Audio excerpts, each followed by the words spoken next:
Did former Buff star Travis Hunter issue a bit of an ultimatum ahead of the 2025 NFL Draft? Without two of their key contributors, are the Dallas Stars suddenly in some hot water ahead of their playoff series against the Colorado Avalanche? And which running back in this year's draft best fits the needs for Sean Payton's offense and the 2025 Denver Broncos? All things to come on today's rundown, but we begin in the NHL, where some unfortunate news coming out of Dallas, if you're a Stars fan, is that star forward Jared Robertson left the game after just 6 minutes of time on ice in their final game of the regular season against the Nashville Predators, which they lost 5-1, with an apparent leg injury that may be serious enough to hold him out for part, if not the entirety, of the first-round series against the Colorado Avalanche. And you have to wonder, with this injury compiled with the absence of Miro Heiskanen, who had surgery in late January, early February, and is expected to miss, again, a good chunk of, if not the entirety of the first-round series, without their star forward who led the team in goals with 35 and finished third in points with just over 80, and without your star defenseman in Miro Heiskanen, can the Dallas Stars keep up with the Colorado Avalanche in a series that was pretty much deadlocked from the start? Colorado has just as deep, if not a little bit potentially more talented of a forward group, and that's not a slight to Dallas, who's very talented in that area. And the top defensive pairing for the Colorado Avalanche is now, especially without Heiskanen, stronger than what Dallas has to offer. So I think if you're the Colorado Avalanche, there's blood in the water here.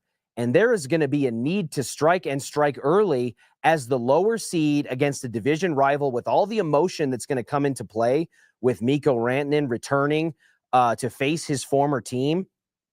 This is an opportunity that the Colorado Avalanche cannot afford to waste. The pressure was already high, and that factors into the decision-making of how to handle Gabriel Landeskog and the potential reintegration of him into the third or potentially fourth line there. All of these things that are coming into play, it's ratcheted up even further with the fact that the Colorado Avalanche, who already didn't have a lot of room to give in this series that is expected to be kind of a dead heat, you now are facing a team that is limping in the Dallas Stars into the postseason. They've lost 7 straight, including last night's 5-1 drubbing by the Nashville Predators. They chose not to rest their starters, which was a little bit of a controversial move by their head coach, Peter DeBoer. And he was asked actually about that fact after the game, in which his decision-making to not rest those stars could have contributed to the injury to his star forward in Jason Robertson. And when asked about it, he said, quote, "The purpose of resting people down the stretch was to hopefully avoid injury. And unfortunately, we didn't do that with the Robertson injury." So tough night overall for the Dallas Stars.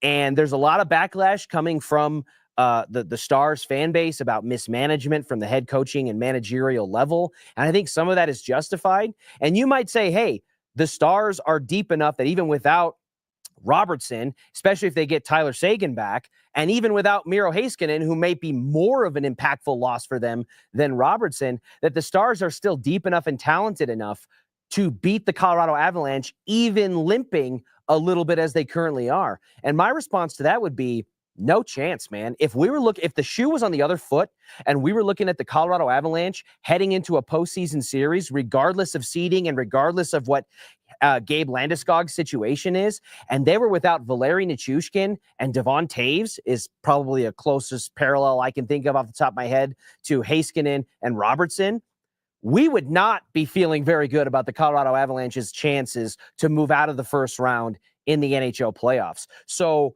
for Colorado, again, I just think the pressure here is ratcheted up another notch into what's already going to be an emotionally charged series.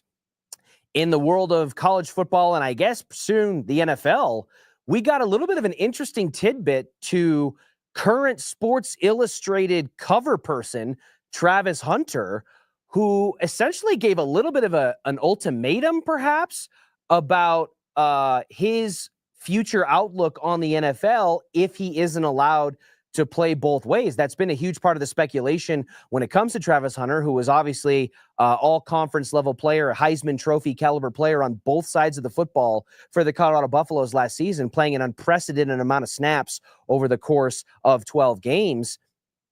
But at the NFL level, I think there's a pretty strong consensus that the athletic ability and the feasibility and the rationale behind doing that at the NFL level does not hold the same as it does at the collegiate level, frankly, because just like we didn't see it very often in college, definitely not to the degree that Travis Hunter most recently did it, you really don't seem to see it at the NFL level, where the best of the best of the best have siphoned themselves into the pinnacle of athletic achievement in football. But Travis Hunter is sticking to his guns, man. When asked about how he would feel or what his response would be to a team that tells him they don't want to play him on both sides of the ball, he said, it's never playing football again in terms of what his response would be, because I've been doing it my whole life and I love being on the football field. I feel like I could dominate on each side of the ball, so I really enjoy doing it. Maybe a little bit soft on the back end there, but the first part of Travis Hunter's response there, the response to the question being, what would your response or what would your course of action be if a team told you they're only going to play you on one side of the ball? To threaten essentially, or to bring up the notion that you would rather not play football at all at the NFL level than play on one side of the ball, that feels a little bit like an ultimatum to me. And I guess when you're somebody like Travis Hunter, where you're projected to go no lower than third overall in the NFL draft, you're one of the most dynamic prospects in recent college football history, and you've got a Heisman Trophy already in your trophy case, you can have a little bit of that sway without the fact that you're backed by Deion Sanders, one of the most polarizing and attention-grabbing figures in sports, let alone football, collegiate or otherwise. So somebody like Travis Hunter, who is in the position with those cards in hand, can probably play a hand like that. But it's not necessarily what I think most NFL prospects would do with how much is on the line for them in the NFL draft, which is now just a week away from today where we currently sit. It doesn't sound like it scared off all the NFL GMs, though, including arguably the most important one, or the highest favored general manager and team to draft Travis Hunter, and that is the Cleveland Browns, whose general manager said about Travis Hunter, quote, it's a little bit like Shohei Ohtani, where he's playing one side, he's an outstanding player. If he's a pitcher, if he's a hitter, he's an outstanding player. You obviously get a unicorn if you use him both ways. So my interpretation of Andrew Berry's comments there is that not only is he interested in drafting Travis Hunter for what he can do on each side of the ball individually, but he doesn't see, at least on paper and in front of a microphone right now, an issue with playing Travis Hunter both ways and granting him the wish that Travis has clearly made evident is important to him no matter which team drafts him a week from today. I'm still not holding my breath on it, to be honest with you, because we hear a lot of things pre-draft that don't necessarily pan out once the teams are locked in, once the contract has been signed, the ink is dry, and it's time for those players to hit the field. And from Andrew Berry's perspective, as good as that might sound and as cute as it might be to say things like that now, if he were to roll those dice and bring out Travis Hunter, who would be one of the most exciting prospects the Cleveland Browns have brought in some time, and that's coming from a team that's had a lot of top 5 and top 10 picks in the NFL draft in the last couple of decades, and God forbid something were to happen to Travis Hunter due to exhaustion or overexertion, or frankly just spreading him thinner at the NFL level than he's ready to do right now, that would be a lot of blowback on Andrew Berry and his organization for mismanaging a pick to that degree with that kind of significance. So I'm not holding my breath as to whether or not it's going to be a two-way show for Travis Hunter in the NFL, at least right in the onset. If we do, I bet it'll be something more of a watered-down version of it, where it's very specific packages, which is not uncommon. I mean, we've seen J.J. Watt and Mike Vrabel and others catch like 4 or 5 touchdowns as a tight end over the course of their careers, despite not playing that position at all at the NFL level, because there's just wrinkles and quirks that NFL offensive minds like to throw in there. So that's not at all outside the realm of possibility for Travis Hunter, but this notion that he's going to play 100+ snaps at the NFL level right out of the gate, as freakish of an athlete that he is, I just think it's a little presumptuous, even for the likes of Travis Hunter, to assume that we are just going to roll that out right from week 1 of this 2025 season.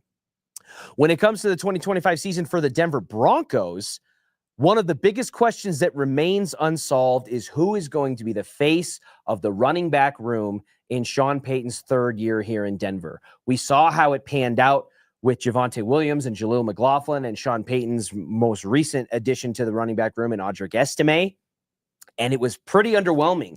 You can look at the numbers and say, from a flat rate perspective, the Denver Broncos ranked 16th out of 32 teams in rushing in the NFL, both in yards per game and total yards. But it didn't feel like a middle-of-the-pack rushing team, if we're being honest. And I think Bo Nix's legs definitely saved the Broncos from being a bottom 10 or worse rushing team in the NFL. There was at least 3 or 4 games off the top of my head right now where I remember vividly Bo Nix being the leading rusher in those games, and it's not a functional way to start an offense. So I have a lot of questions about who's going to be the face of the running back room for the Denver Broncos in 2025. And to explore this topic with me, I want to welcome in a friend of the show, a key contributor here at Denver Sports 104 Through the Fan, who's been with us for many years, and that is John Davis. Yeah. He is a Denver native. He's a local here. He is what, in my mind, a Broncos historian, because your photographic memory, John, of things that have happened with the Denver Broncos over the course of the last several decades, plus to me is nothing short of fascinating. So, John, when you're looking at the Denver Broncos in 2025 with the pieces and the moves that they've made thus far leading into the draft, where I assume the running back position is going to be heavily addressed, where is your head at about the kind of runner that they need and maybe the prospects that they have available?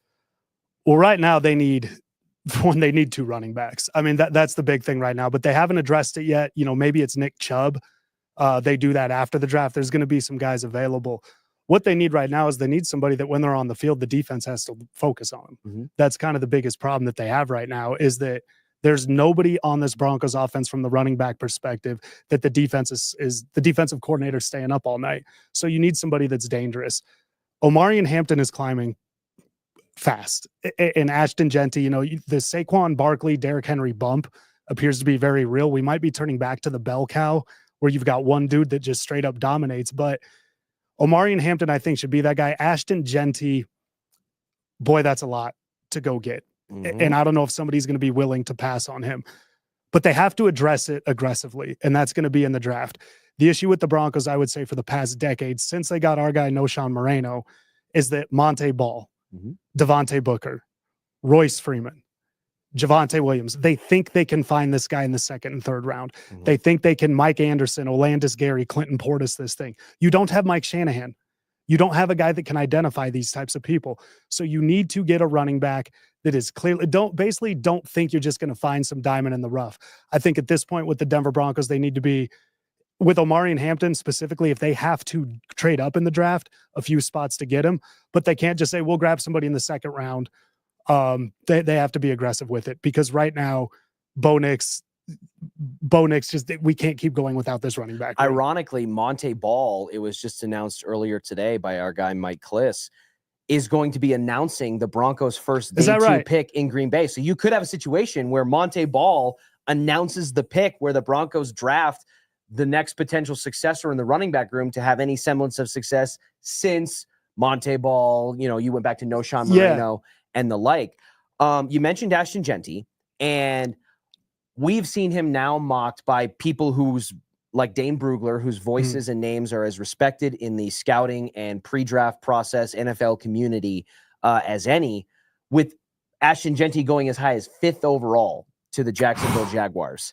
And if you're looking to trade, even if it doesn't happen at 5, with the teams that are lurking around 8, 9, 10, 11, you can't expect to trade up, if you're trying to, for Jeanty much lower than that. So you're looking at a position where you might have to move up with the Carolina Panthers at 8, who have come out. There's been some rumblings recently that pick may be for sale as they look to maybe move back and compile further assets to try to truly rebuild in that franchise. So even if it's not all the way up to 5, and if it's more on the back end of the top 10, to truly guarantee yourself a chance to draft Ashton Jeanty, Is that a price that in your mind is worth spending for the Denver Broncos with the current team dynamic that they have and the other running backs that would be available at 20 and or later in the draft? It's going to take a first-round pick, a future first-round pick, which I don't think the Broncos can afford to do. I'll give you two examples. In 2010, they traded Brandon Marshall. They needed a wide receiver. First-round pick that year, the big name was Dez Bryant. It was Dez Bryant. Dez ended up being the second receiver taken because the Broncos, Demaryius Thomas climbed up from Georgia Tech. It was a limited offense, but he kind of climbed up.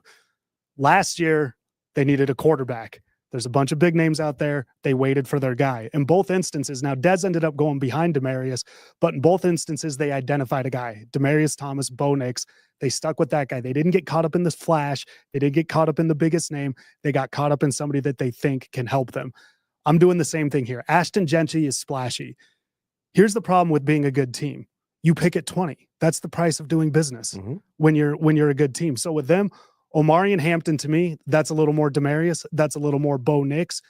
What you do in that instance is you don't get what did there was a wide receiver years ago the Bills traded a future first-round pick for. He ended up winning a Super Bowl with the Chiefs. I forget his name, which shows you how Hall of Fame he ended up being.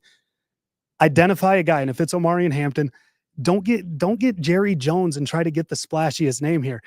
Sit there, keep your picks. You're not in a position to trade a future first-round pick. You can get your Bo Nix, you can get your Demaryius Thomas, you can get that with Omarion Hampton, unless he goes, unless somebody takes him. Yeah, and I'll be honest with you, I said this on the drive when I filled in for Zach Bye with Philip Lindsay, is the prospect of moving up 10 or more, as high as 15 picks in the NFL draft for a non-quarterback, to me, feels like a little bit of a stretch, or the justification it would take to make a move like that has to be so undeniable, which some people argue Ashton Genty is. I'm just not quite there, because while what he profiles on paper and what he put on tape in his final season at Boise State, he had one of the better collegiate football seasons at the running back position that we've seen ever, and definitely in recent memory. But at the end of the day, it's still an unproven commodity that you're working with. And while future first-round picks and other draft capital is also technically unproven commodity, I just don't think the Denver Broncos, who have kind of microwaved or catapulted their rebuild now after a rookie season with Bo Nix that exceeded national and local, and probably if you put them behind a closed door with a shot of truth serum, even their head coach and Sean Payton's expectations, I just don't think they're in a position where they need to operate with such haste or move out of desperation to try to pick up a supplementary player around Bo Nix. And if you're looking at Omarion Hampton, if he is still available at 20, which he's pretty commonly mocked around that area, but you never know in the draft. This is the first draft in I don't know how many years where every team has their exact slotted pick. And I agree with our guy Cecil Lammy, who said that yesterday. There is no chance that holds water once the teams are on the clock. There is going to be movement, and it's going to be crazy. So if Omarion Hampton is there, great. If he's not, I'm going to be honest with you. The guy that the Broncos flew out to go visit yesterday, in Travion Henderson, I'm really warming up to him as a potential. Maybe, and that might have been considered a reach, but I watched and listened to our guy James Palmer, who does a podcast and a show with Steve Smith Sr. called The 89, where they do a lot of film breakdowns of each individual players and get into kind of what their James provides the perspective of what you're hearing around the league, because he's so plugged in, as we know, and Steve Smith kind of giving you the football player tape grinding aspect of it. And there's a big consensus around the league that a move for Travion Henderson in the late first round, mid to late first round, is not considered a reach the way that it was maybe a month ago. And you know how quickly things can change here. So if you've got Omarion Hampton, who, while it might be a step down in terms of like hype and classification from Ashton Genty, we can debate about how big that step is. And you got a guy like Travion Henderson, whose stock is rising, a guy who bookended his career at Ohio State with 1,000+ yard and 30 reception, basically, seasons, won a national championship in a timeshare with Quinshon Judkins, who was also a highly prolific player on both ends of both sides of the offense there.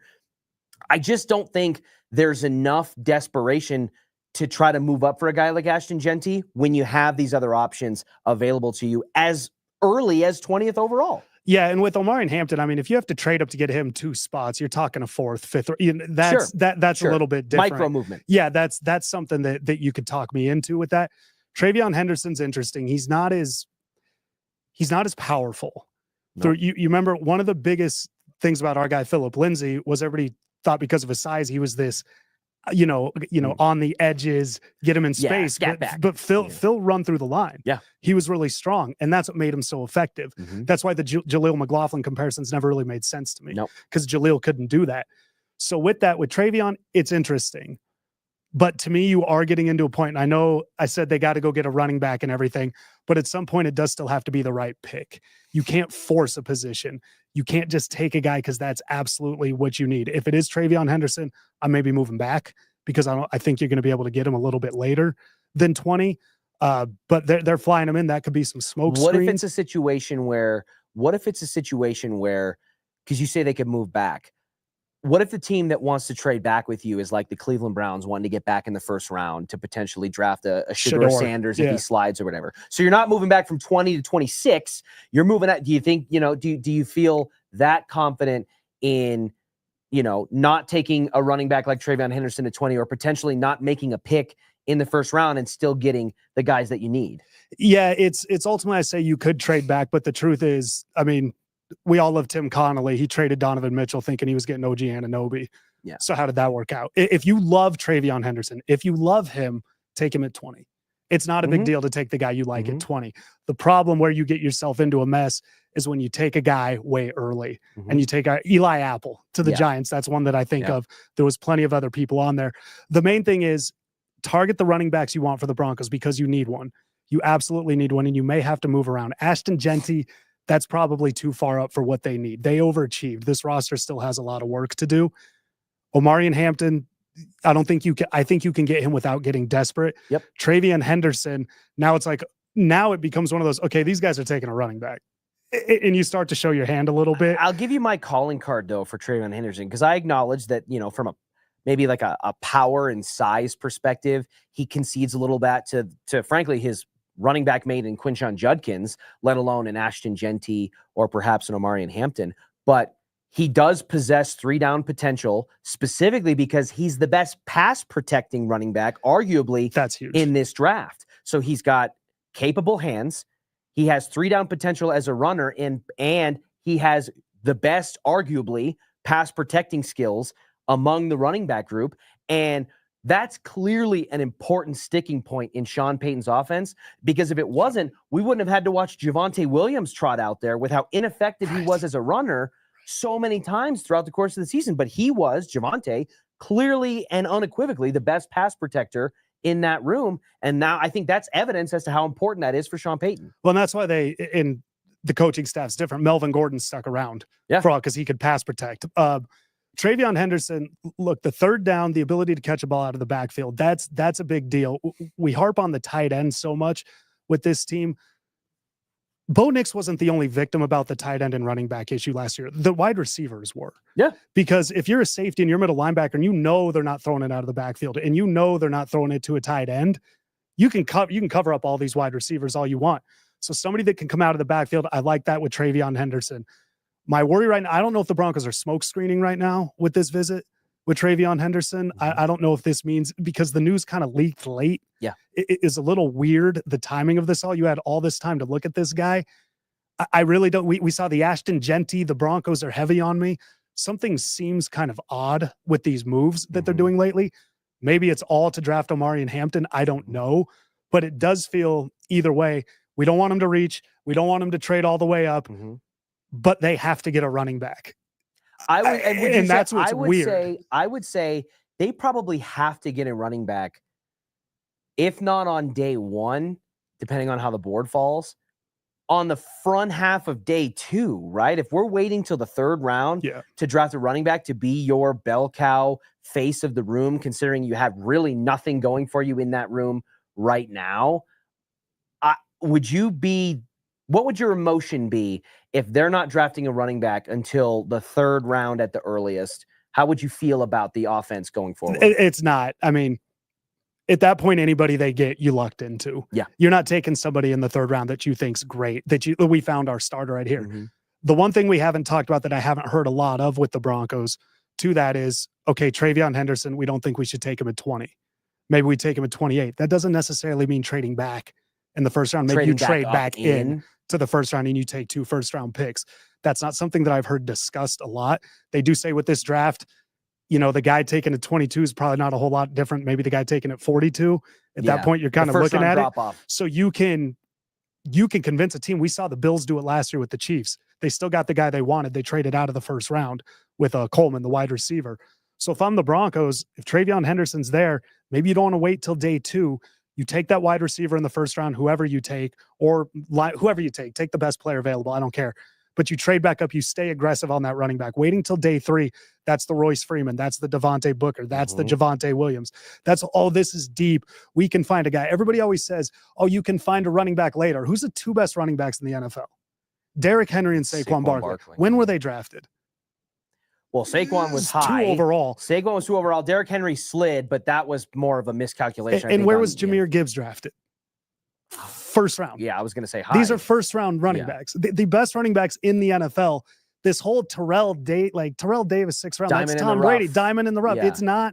It's not what you think it is. You can't let the exception become the rule. No, you can't. And the best running backs in the league, the guys that dominated, the guy that won the Super Bowl for a team this year was taken in the first round. And he should still be with his original team. So again, it's this weird thing because we don't want him to get over aggressive. We don't want him to trade back. We don't want him to reach. Yep. But they have to have this position. The way that I phrased it, I used the Ashton Genty thing as an example, where I said if I was putting on my head coach, general manager hat and being paid to make that call of, hey, we got a chance to go up to 5 or 8 or whatever it is to select Ashton Genty, and we are going to lock that in. We're good. We got him. I would not make that move and give up that capital, but Sean Payton, who's clearly going to be the driving voice behind this decision, especially in the early rounds, I think those are more likely Sean picks than George picks. Oh, yeah.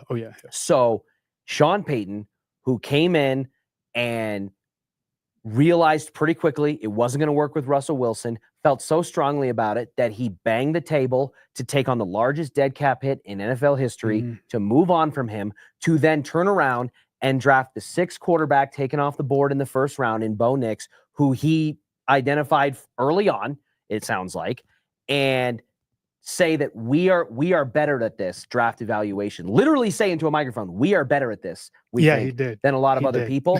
And then have it essentially, in my opinion, willing to give it to him, proven in the rookie season with Bo Nix, where the 6th quarterback taken off the board is a bona fide rookie of the year candidate for basically the entirety of the season after the first few weeks when Bo was drinking through a fire hose, where he went from being one of the worst quarterbacks in the NFL to arguably one of the best, rookie or otherwise. So if Sean Payton, who's done that thus far, feels that strongly about a guy like Ashton Genty, he's got my signature for whatever it's worth to go up and do it. He has earned the right, in my opinion, to live and die by his own sword, even if it's not what I would do. I say the same thing about Chris McFarland, the Avs general manager, with the moves that he's made. He's earned my trust. But hey, doesn't sound like what I would do. I don't know if I love it, but you're paid to be in that position for a reason, and you've given me enough confidence to ride with you. Yeah, it's Sean Payton himself was traded for a first-round pick, essentially, with the Broncos. But one thing I will say, we love the draft. Having a first-round pick is very exciting. I think that's one of the reasons, the compelling nature around it for us as spectators. We sat out 2 years because of Russ. This is the question I'll ask about Ashton Genty. You were 10-7 last year. Does Ashton Genty make you 12-5? Yeah. Then you go do it. Because that was the Saquon Barkley question, right? Like, we got the Eagles basically asked themselves, and they concluded that this guy is worth several wins by himself. He's that much of a needle mover for our offense that, in fairness, is already stacked, from top to bottom, because Howie Roseman's one of the best in the business. I think that's an interesting calculation. And I don't know if it's specific to a player, but I would say that the right running back, or a running back with juice, is probably worth 2 wins to a Broncos offense that was really the biggest thing that was consistently missing. You can talk about underperformance from the tight end position, and maybe a lack of true game breaker talent at the wide receiver position most days. But the lack of running game of any kind of measure to force a defense to keep themselves honest was the biggest thing that was missing. And they still went 10-7 and snuck their way into the wild card. So if you're telling me that they get it, we're not talking Saquon Barkley or Derrick Henry. If they get just slightly above average play from the running back position, combined with a second offseason for Bo Nix and Sean Payton to continue to meld, and the additions of an Evan Ingram and the defensive additions that they made with Talanoa Hufanga and Dre Greenlaw, presuming health is going to be stable there, I absolutely think making this offense truly balanced is worth at least 2 wins. If it makes you 12-5, to your point, it's worth those 2 wins. You're picking what, 27, 28 next year? Yep. Ideally 32. Right. But you're picking late anyway. Picking late hasn't affected the Chiefs a whole lot. So that's a pick that you're calculating. We're going at the back of the first round anyway if we get this guy. So that's one reason to kind of look at is going to make us so good. That first round pick, that's a late first round pick anyway. So from there, yeah, you make that deal with Ashton Genty. For one, there's another part of that somebody has to be willing. Sure. To do you got to that have a dance trade. partner. You got to have somebody. And if that's the thing is if he slides past, somebody else may just flat out outdo you for that. But no, you need game breaking ability. You need a playmaker. And one other thing about the second round picks, if you're George Payton and you're Sean Payton, you look at the top 5 players on your team last year. I would say 3 through 5 is Marvin Mims and Nick Bonito. Put them wherever you want. Those guys weren't first round picks. Nope. And those guys are game breakers, literally scoring. They are the reason we beat the Cleveland Browns, those 2 guys specifically. So you're probably also calculating we can find game wreckers in the second round. That's the George Payton philosophy. That's the George Payton. So this is probably their thought process. Give me more darts to throw at a board, and my cumulative score will be high, whereas Sean Payton says, give me 1 dart, and I want to hit a bullseye. Yeah, and so with that, I don't love trading a future first-round pick, because Sean Payton's done it in the past. You just got the draft capital back. Yeah, we just got it back. I don't love it, but if it's Ashton Genty, I'll buy the jersey. I'll get hyped. I'll delete this tape. Well, we are just 7 days away from finding out exactly what the Denver Broncos were going to do. And I got to be honest, this draft feels just as exciting as last year's or any other in recent memory, because now that they have the quarterback position settled for at least the near future and hopefully the foreseeable with Bo Nix, you've built the kitchen. Now you get to stock the cupboards. And that is so fun when we're talking about this wide receiver and this running back, or we get this edge rusher or tight end or whatever it is, because you've established the sun within your solar system, and now it's just about getting everything else to orbit in place. So I, for one, am so excited to see where the Denver Broncos will go, and I think that this is shaping up to be one of the more exciting off seasons in our recent memory here with the Denver Broncos. John, thank you so much for joining me. Always appreciate you. Love listening to you on our pre-games during the season and all the work you do for us, filling in and spotting here at the Fan. Yeah, no, this was a lot of fun. And I'm excited for it too, because I do want to say this also. They're in a position where they can really take any position because they got the quarterback. Yes. So just at the end of the day, get it right. Yep. Just get it right. Simple as that, right? Just get it right. George Payton, Sean Payton, no big deal. Just get it right. Thank you all so much for joining me. We will catch you at the same time in the same place tomorrow. Be well, be safe, stay blessed, and let's go have a day, man. I do what I love what I do. Second nature to put in